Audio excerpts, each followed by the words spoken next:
And yeah, I mean the sun's not as beautiful as it is at the end of the day, but you can still see this beautiful port and bridge and all these millions of cranes and all the stuff coming into America, chemicals. You see all that? Huge. Yeah, it's very huge. It's huge, yes.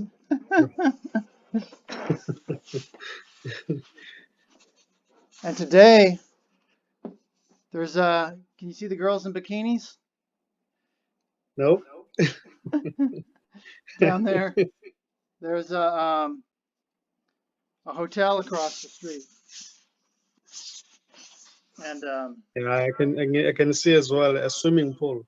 yeah, today there was people, even though it's January, people were in their bathing suits at the swimming pool. It's like, Wow. it's like 75 degrees. Why not?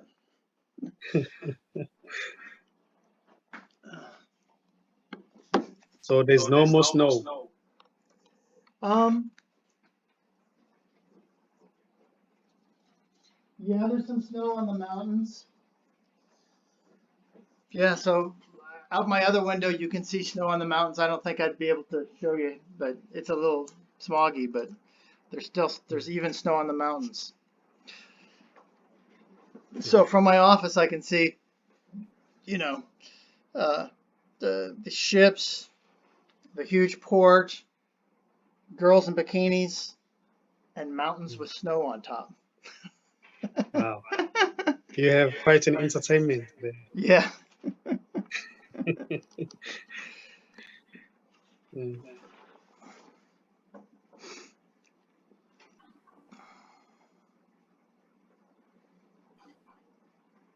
So how was your week in terms of this sharing that we used to? It's good. You know, I've almost been feeling like my son's in town, so it's been difficult to. I don't get to use my office. I have to go into the regular office, and so I've been busy in the mornings, and so I really haven't had that much time to meditate. And I kind of feel like I don't really need to meditate. You know what I mean? That Yeah. I've been really pushing the perspective and being able to touch base with the reality beyond me so much that it doesn't. Like this morning, I woke up at like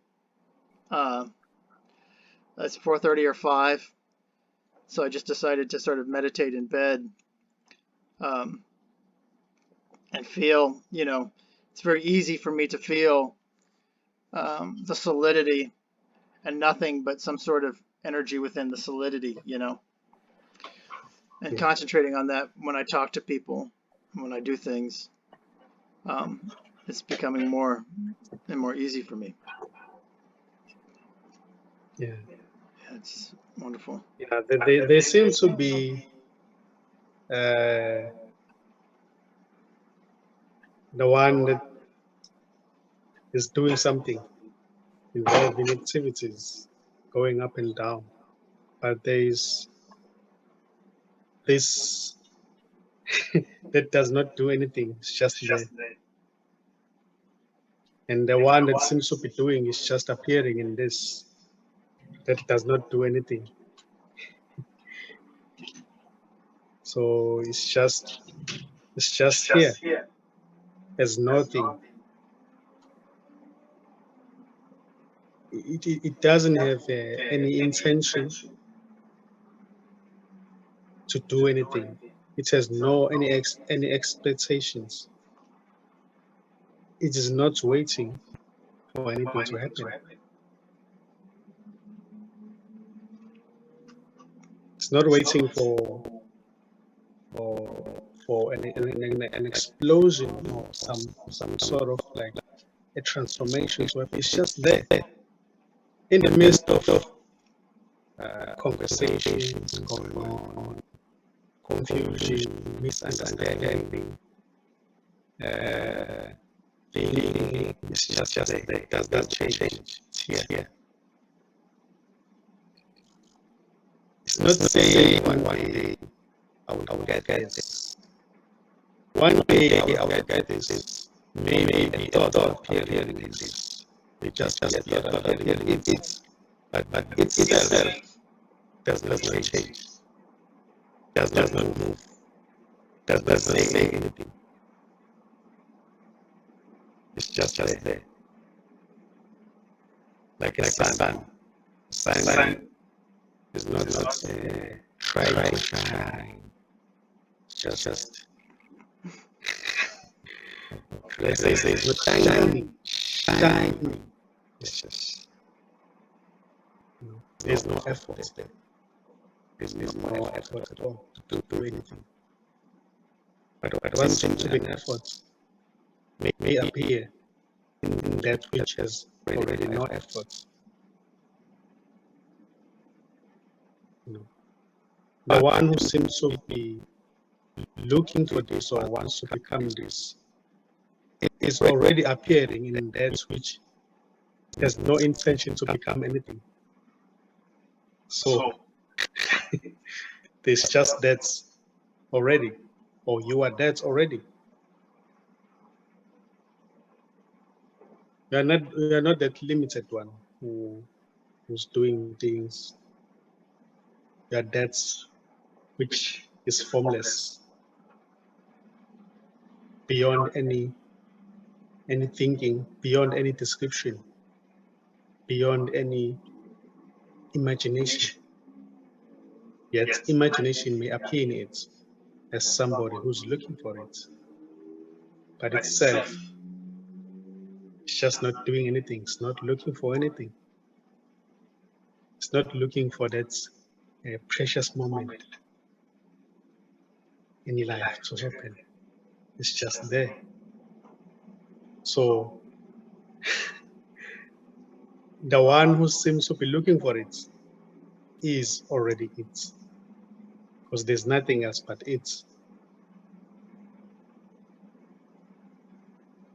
It may seem to dream itself as an individual who's struggling, who's facing difficulties, but that's just it's dreaming as an individual.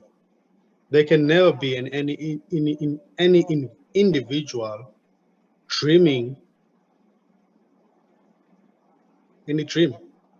It can only be this dreaming itself to be an individual, because all there is this. There isn't any separation here. Whatever may seem to arise is just this.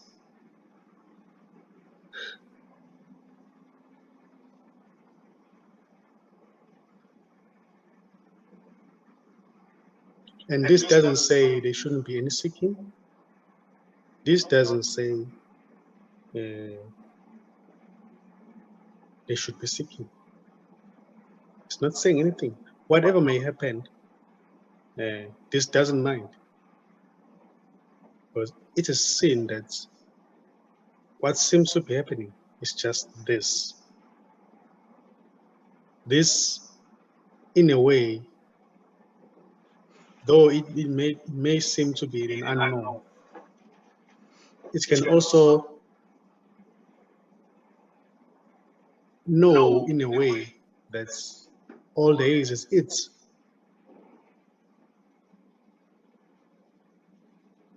There can never be anything else but it. So no one can find it because all there is it. So right now, it may seem as if I'm talking to somebody, but this just is talking to itself already. Or should I say, talking is just happening? It doesn't really matter what I say, really, because it won't change this. No opinion can change this. This remains as it is. No swearing can change this. No misunderstanding, no disagreeing or confusion can change this. Because there's nothing else but it.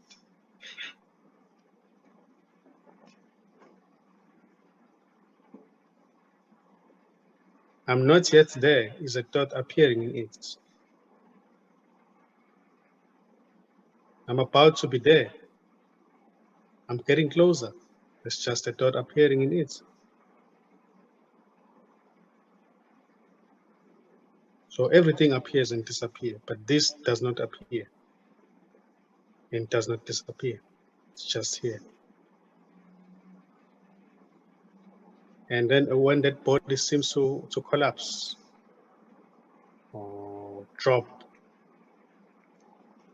this recognizes itself that there's just it.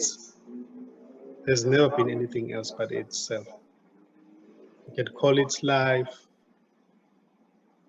spaciousness. Some they call it awareness, but really words does not matter. These are just labels. They don't mean anything. Because this really is beyond words.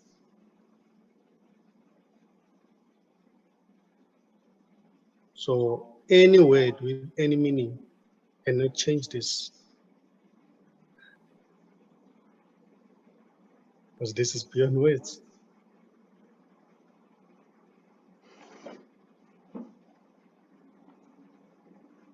There is just stillness in everything. Stillness.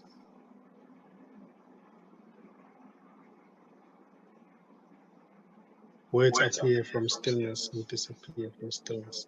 Stillness is not appearing or disappearing, it's just there. Thoughts appear and disappear. Emotions appear and disappear. But stillness is there, remains the same.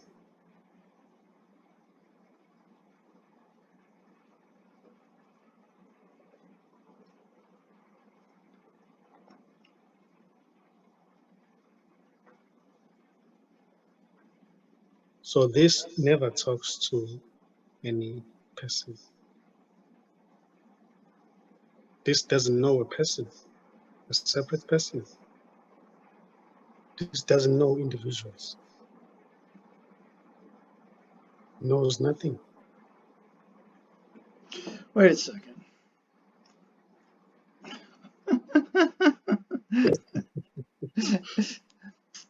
If I am it, you are it,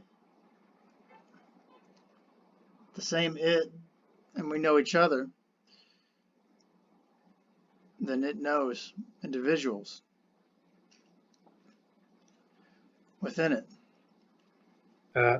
As a matter of fact, there is no me or you to be it. There's just itself.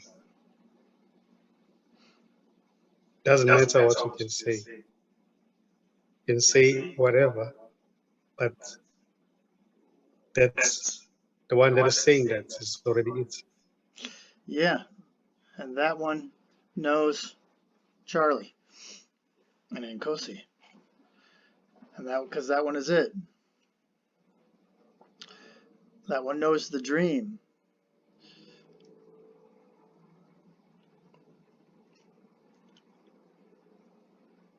Those may seem to be just appearances.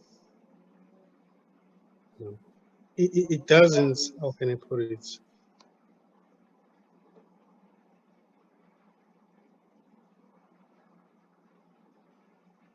That's one. The difference is, or the Charles Corsi, it's just back there. It's not like in front. It's not like when there is a belief that the individual, a separate person, is real. But the what do you call, what's the word?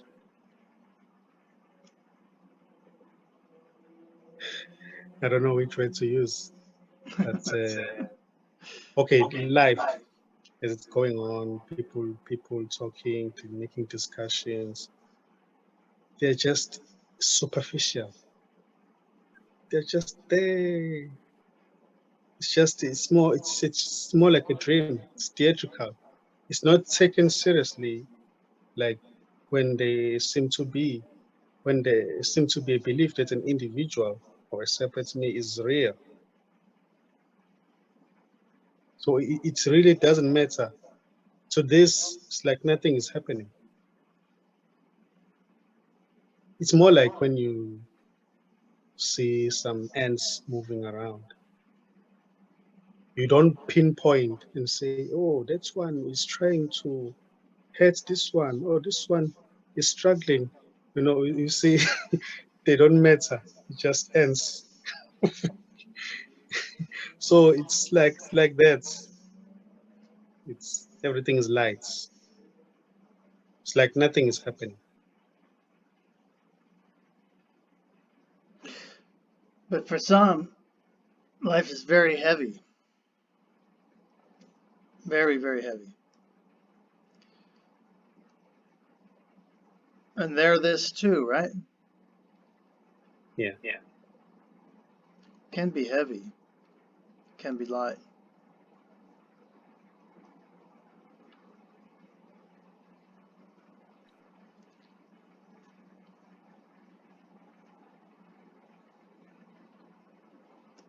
I feel the lightness. Sunday night, my son's home from school for his birthday, and my daughter, we're talking about moving, and um, my son's having a hard time in school and stress, and my daughter's having a hard time. It's different things, and they're very open with us, so there's, they don't feel reticent to break down in tears and cry and talk about their problems, and a lot of the problems are connected to becoming people, right? When you're 19 to 22, you're very nervous about, maybe not making it to become an adult. You won't get a job, or you won't get trained, or you won't find a place for yourself. It's a big sort of pre-life crisis, and everything seems very, very important. And so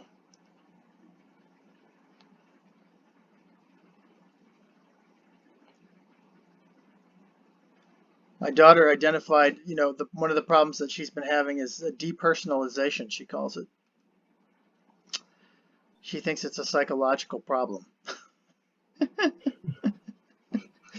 She says she doesn't always feel like herself, like she feels like she's watching herself in a movie. And she sees this as a huge problem. I said, well, I talk to this guy in Africa every week.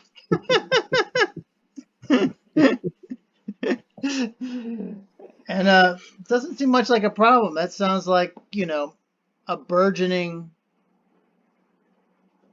premature spiritual awareness.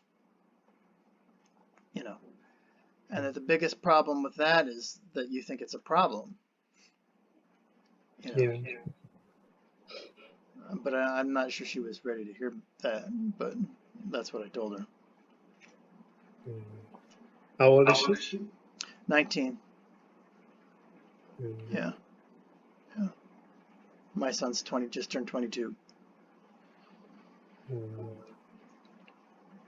Yeah. But yeah, I can see that. Sometimes I can see the lightness of it. And almost sometimes it feels like the emotional turmoil is just one-dimensional. You know what I mean? Yeah. Sometimes I feel that and see that. But I know that they're this too, right? that Yeah. we're oneness,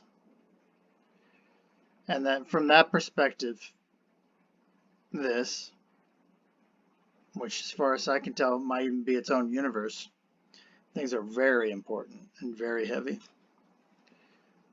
and that's just as valid. That's where Yeah. you've got to, you know. Have you ever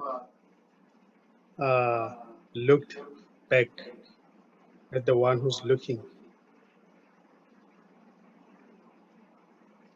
The one who's looking at all these things. It was really, That's the really easiest portal for me. Mm. That's the easiest portal for me. Because I can see that. I can, and I'm starting to live there, you know. Yeah. Because, I mean, consciousness is like about one line, what you notice, you know. You only notice very few things at once, right? But the number of things going on in my body right now is incredible, right? Billions of cells, you know, replicating, digesting food, you know, moving, the coordination required to move my body, the coordination required to come up with thoughts, you know. But they just stream from my mouth, and then there's whatever that sees it, you know, and the whatever that sees it behind the observer. That's an easier place for me to rest. That's the easiest portal for me. It's clear. Yeah, the identification seems to arise in that seeing. There's just seeing alone, and nobody's seeing anything. But another identification with the body may seem to arise. It's not that there's somebody who's identifying with the body. There's no one who's identifying with the body. It's just an identification arising in And this that's this too. nothingness. And that's this too. Yeah. There's nothing wrong with that. That's what seems to be happening.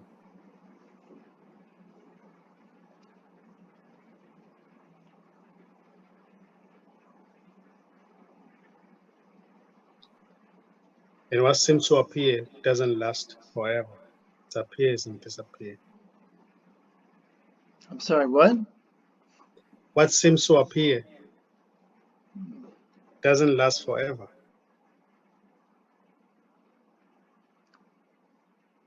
It appears and disappears. But it appears in that which does not appear or disappear. It's just here. You know what's been freaking me out lately? There's only now, right? There's only one period of time. So how do we hear music? How do we dance? How do we move? It's all just now. Music is a series of wavelengths, a series of sound vibrations. Those vibrations are dependent on things going through time. If we only can be at one spot, one moment of time at a given time, how do ears even work?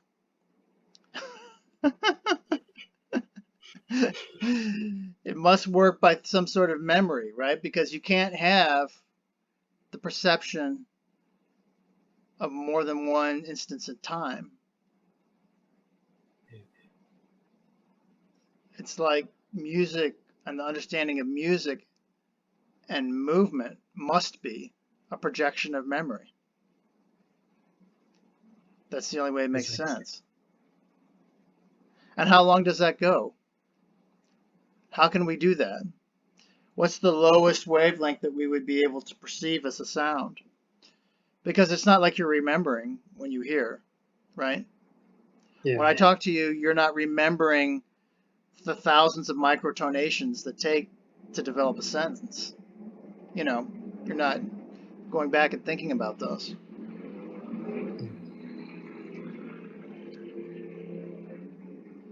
It's like I don't even understand it. It doesn't even make any sense.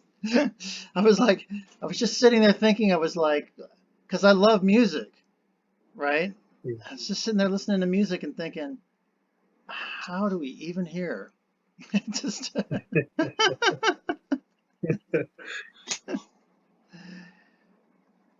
Yeah. yeah. There's just hearing going on. Hearing. Mhm. And we are not hearing anything, just hearing.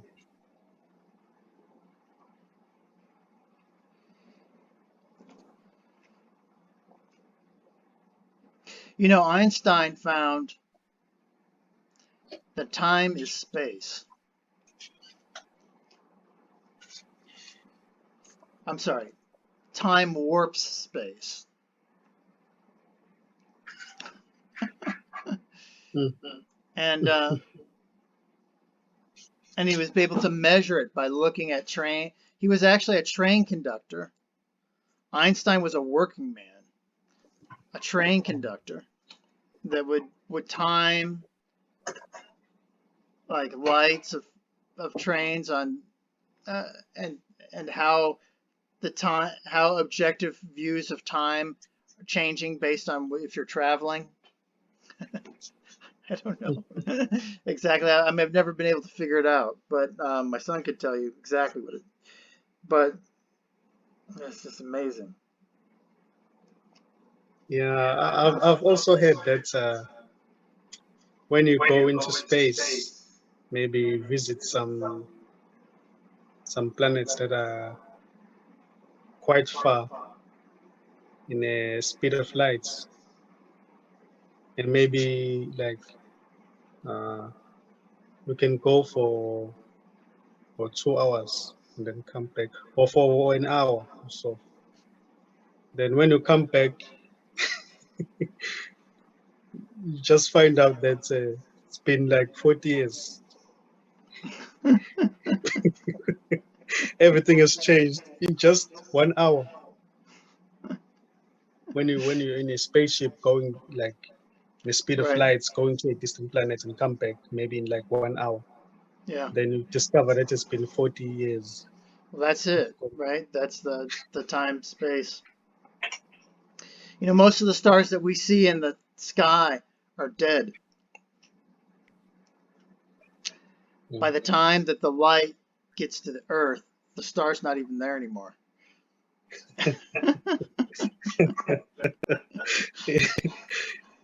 It's amazing.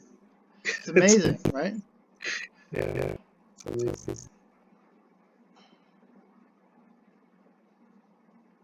So it's already there.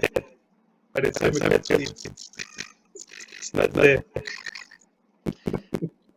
And you know, scientists keep on trying to map the extent of the known universe, right? You know, mapping all the billions of stars that we can and trying to figure out, you know, the shape of it.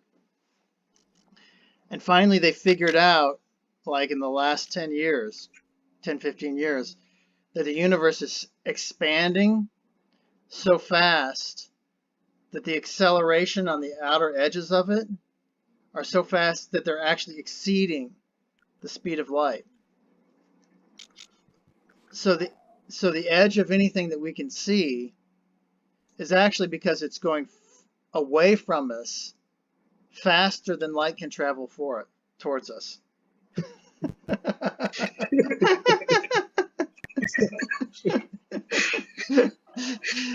So, you know, it's like, I mean, to me, the idea that there could be an edge of the universe is ridiculous. Yeah. But the idea that the universe could go on forever is also ridiculous.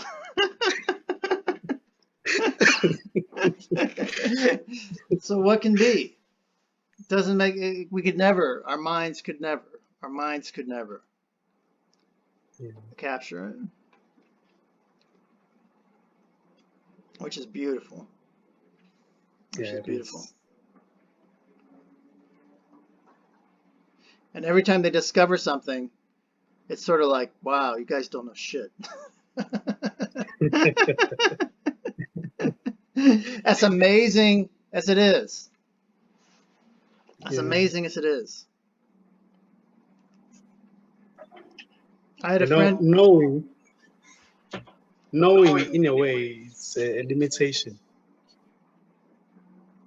Yeah. But when you Thinking don't you know know. anything, yeah. Yeah. You were saying something. Well, I had a friend who was an artist, and he liked to make experimental music and with computers, and he would make it with mathematical equations. So he learned math, and then he had a friend who got him a job at a physics lab, and he was good with his hands as an artist.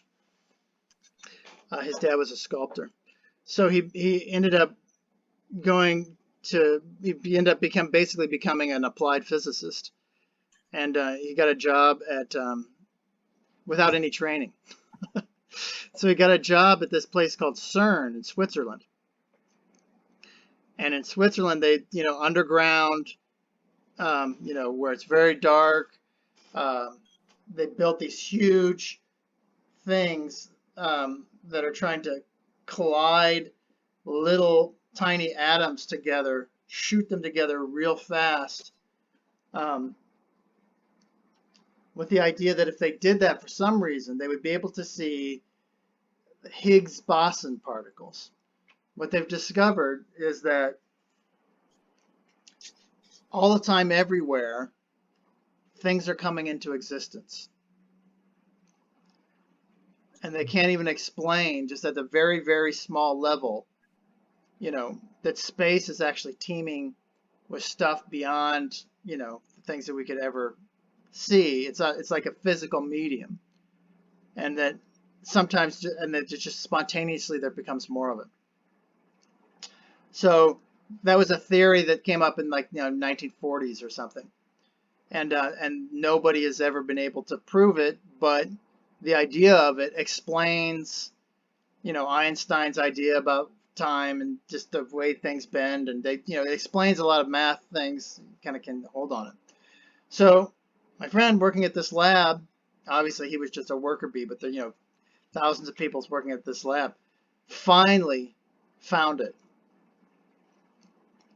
Were able to establish that when they finally got things to collide and took a picture right moment and were able to see something coming from nothing.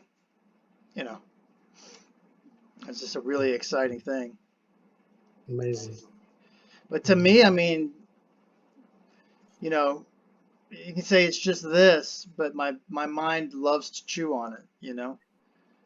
I love to think about that idea of space as a physical medium constantly expanding, expanding here, expanding there, so expanding everywhere with no edge. To what end, I don't know. But somehow my mind feeling and floating in that helps me detach in ways that, reading the Bible never did. For the most part. Yeah. I remember when I used to read some books,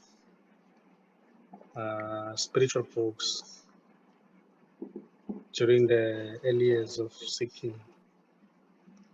I would read those books and then do some meditation.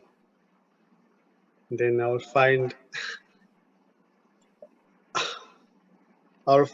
myself, so-called self, floating out in space, moving around in the street lights, flying around where I live.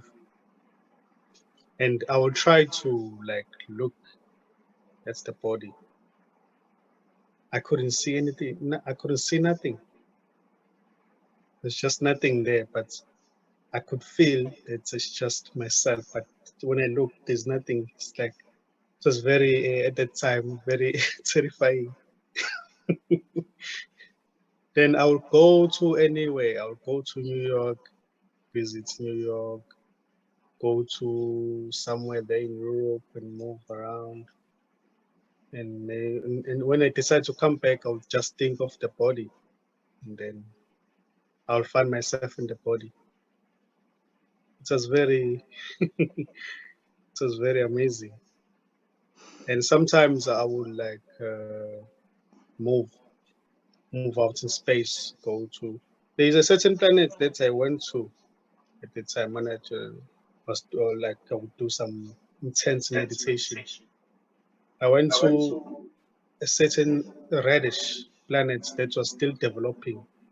It had stones, floating stones moving around it, like they were smashing, making a huge noise. Then that terrified me. I went back. Then I found myself like floating, just before the huge bluish. I think that was that. Then I would think of the body, and then I start getting the body. And then when I tell my friends, hey, I've been to, they will say you're crazy. There's not such thing. You're out of your mind. Yeah, really. When you do some meditation, you really get some fantastic experiences, wonderful experiences. Yeah. Yeah. Yeah, there is no limitation. There is no limitation. It's what you can do. You can do anything.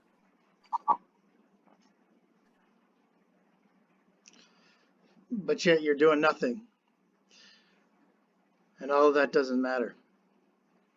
You know, Exactly. there's no need for Exactly. magic.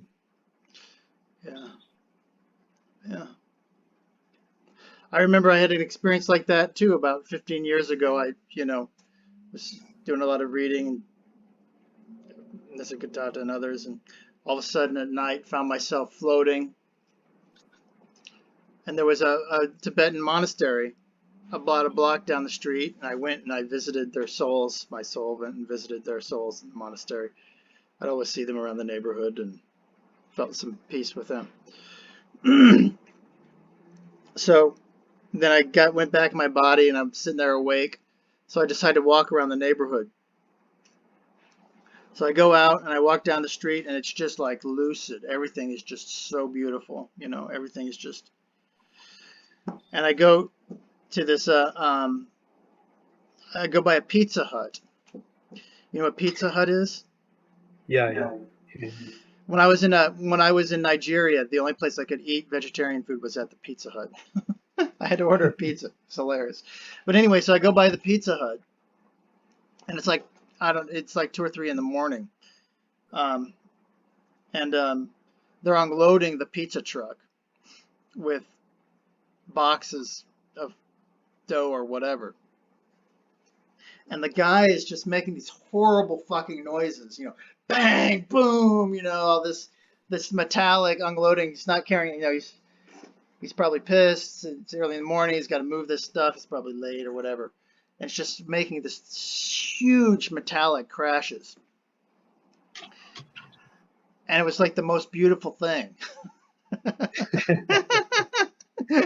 Unloading the boxes of pizza ingredients. And it would just, when you're there in that magic, everything's just lucid and beautiful and all so right. And that's what I remember. Yeah. So there wasn't any thought or a voice in the head that says this shouldn't be happening. Right, yeah. Not at all. There was a voice in the head that said, even this is beautiful. Yeah. Even this is beautiful. Exactly. You know, go ahead. A problem, what seems to be a problem, begins when the voice that says this shouldn't be happening is believed in, or is believed to be true. That's when a problem seems to appear. But when that voice doesn't appear, everything is beautiful. But the one who say this shouldn't be happening, then there'll be a lot of questions after that voice. Why is this happening? Why? Oh, no.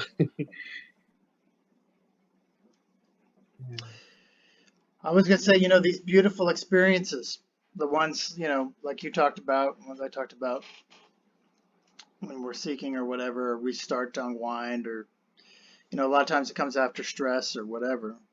I've had them, my friends have had them, and they're so lucid and they're so beautiful that it's easy for people to mistake, I think, that for the pentacle, and to believe that they're going to get into a state where it feels like that all the time, and that there's now a goal to get into a state where you feel like that all the time. And that must have been how it was for Buddha and Christ and so on. I think that's pretty destructive. Well, I mean, maybe not destructive, but it's certainly not helping you get to. Well, we're already there, right? Yeah. You're already there. Yeah. You're already there already.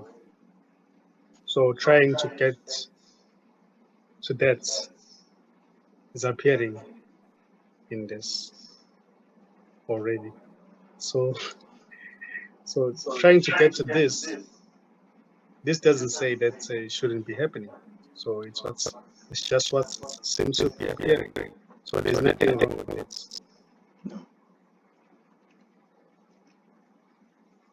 So this is also why I am getting to that. That's also okay.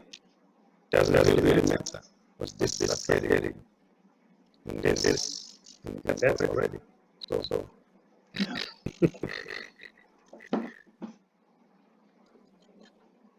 Yet, Nkosi, you've been touched with grace.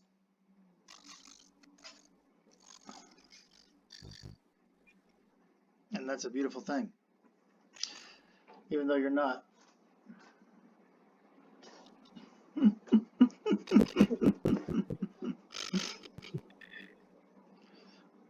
You're also not there as well.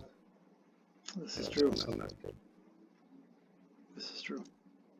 When you look closer, and you look who's talking, no one there already. Then there seems to be a strong imagination that's real. That's just what seems to be appearing. And nothing is in that which you already are. So this doesn't mind what's appearing. It doesn't mind.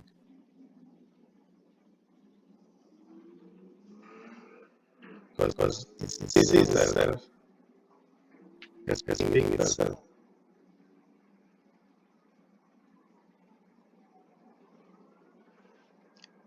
Are you still there? Oh, there you are. Yeah. Appearing. Yeah, appearing, doubts appearing. Doesn't really matter. It's always here. It's nothingness. Formlessness. Empty. Of any content. So it's just, it really doesn't know itself. Or you can also say it knows itself. There's nothing.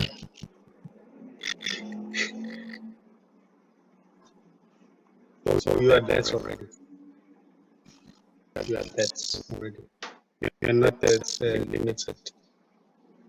separate person. That's just an appearance in you. All these bodies, they appear in you, disappear in you. All the talking, all the confusion, all the misunderstandings, they appear in you and disappear in you. But you are that which does not appear and never disappears. Everything may disappear, the whole earth may disappear, but you will never disappear because you never even appear. You're always here. If the whole world were to be destroyed by a nuclear weapon, nothing would ever touch you.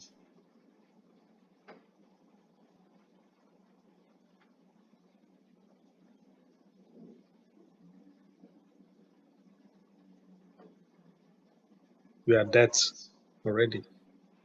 Formlessness, emptiness, spaciousness. That has no limitations. I love it when you get serious.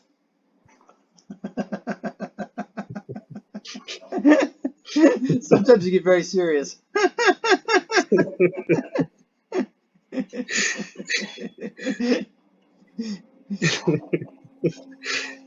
Yeah.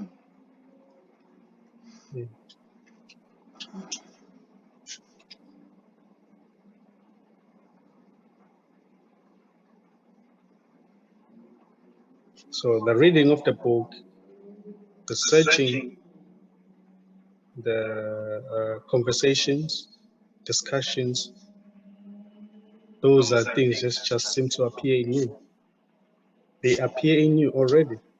They appear, or the searching is appearing. The thing that is being searched for.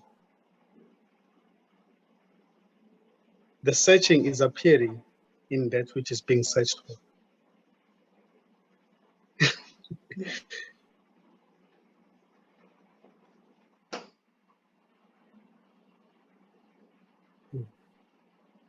So that's why I always say there is no escape.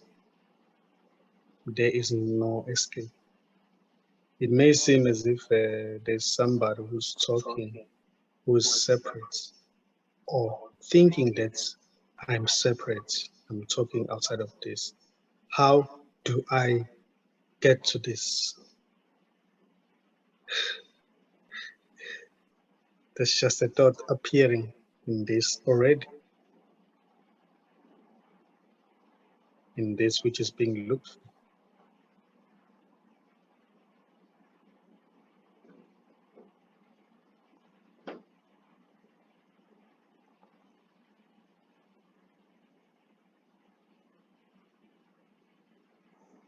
It's time.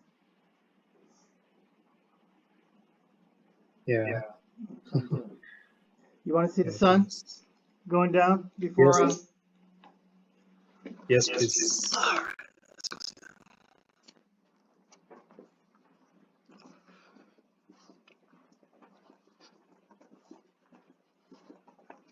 I don't know how good the camera will work. All right, this is my partner's office. He gets the better view. How's it look? Beautiful, fantastic. Yeah. Fantastic. In a few minutes, it'll be just orange.